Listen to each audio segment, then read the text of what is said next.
Hi, it's Mike Stiles, and this is This Week in the Metaverse, your weekly newscast that keeps you up to date on everything that isn't real and yet is. Subscribe and it will distract you from looking at your cryptocurrency values. It's June 13th. Let's see what happened this week. Remember when PayPal was the cool new digital financial kid on the block? Well, now it's regarded as one of the established old guard players in fintech, but it has no intention of letting itself get long in the tooth. That's the way old people describe getting old. Dentistry is not actually involved. PayPal users can now transfer their money from PayPal accounts to other wallets and exchanges. Why did this happen? Because you, the almighty, powerful consumer, demanded it. Bitcoin can be as open a network as it wants, but some institutions can say, hold on, for our customers, we're only going to allow Bitcoin transactions within our own platform. Nothing can connect to nothing. That's why this news is such a big deal. PayPal has said, hey customers, transfer Bitcoin all you want to any external and compatible Bitcoin address. And now you're supposed to say, okay, I will. How do we know the cryptocurrency space is really getting rattled? Follow the layoffs. People who work in the crypto industry, a lot of them, are saying, hey, why is this slip you just handed me pink? It's because their companies couldn't afford to keep paying them. In April, Robinhood laid off about 9% of its workforce. In May, Bitso laid off 80%. Then Coinbase-backed 2TM announced a layoff of around 12% of stunned workers. June 2nd, Gemini said they're going to lay off 10% of its folks. Rain Financial laid off dozens. Are you starting to see a pattern here? Because I haven't even named all the companies going into firing squad mode. Virtually all of them cite the crypto bear market as the reason to suddenly change so many lives and turn remote workers into just remote people. They also expect hiring to boom when everything magically turns around for crypto. Jack Dorsey is that guy who started Twitter, and that was a sentence short enough to tweet. Now he's announced a web platform called Web 5. Web 5? What gave him the right to skip Web 4? Well, it's a little fun with math. Since the subsidiary of Square is a combination of our old centralized friend Web 2 and the centralized newer friend we're not quite sure about yet, Web 3, that adds up to Web 5. In fact, Dorsey is proclaiming Web 3 dead. Already! He's not so sure Web 3 is that decentralized and thinks it benefits third-party players he doesn't think should be in the picture. So Web 5 is apparently needed to give users power over their decentralized identity and data storage. What would this mean for you? The subsidiary says you'll be able to grant authorization to apps and manage your own data without a third-party company being involved.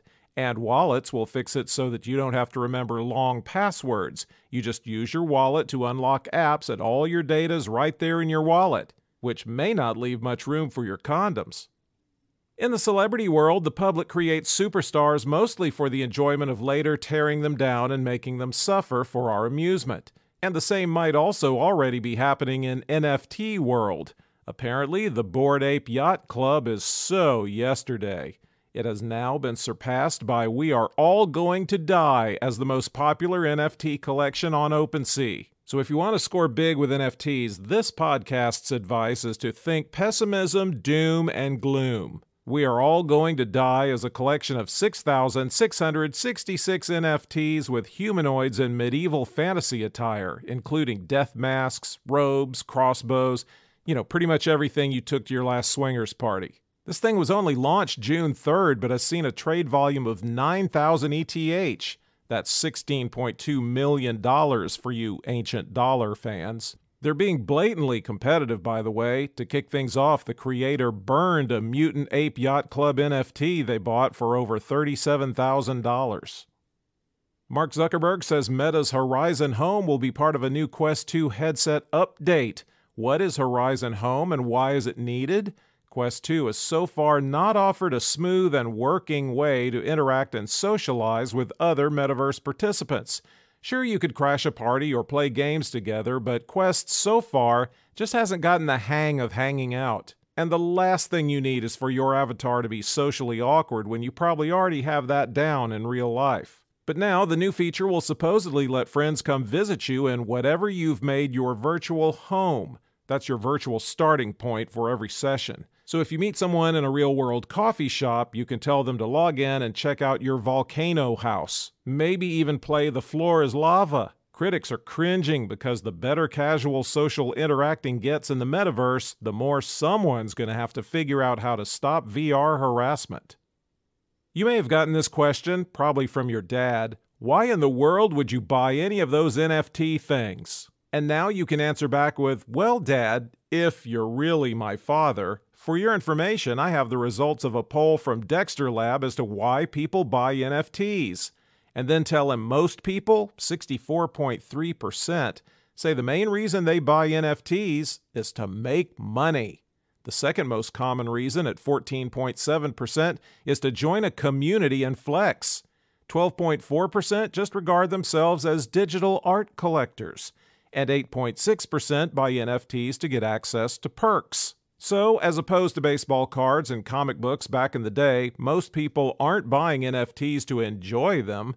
It's a play for profit, an investment. Now, since NFTs aren't fungible, they can't be traded like crypto. An NFT's value is based purely on things like demand and scarcity. So if you're a genius at prognosticating what rare NFTs people will want in the future, you can make money. But don't say we didn't warn you. Most of the poll respondents said their NFTs haven't been too lucrative. There's another retirement plan shot to hell. That's what we've got for you this week. Subscribe and mention the show in your oh-so-influential social media channels, and we'll be back next week.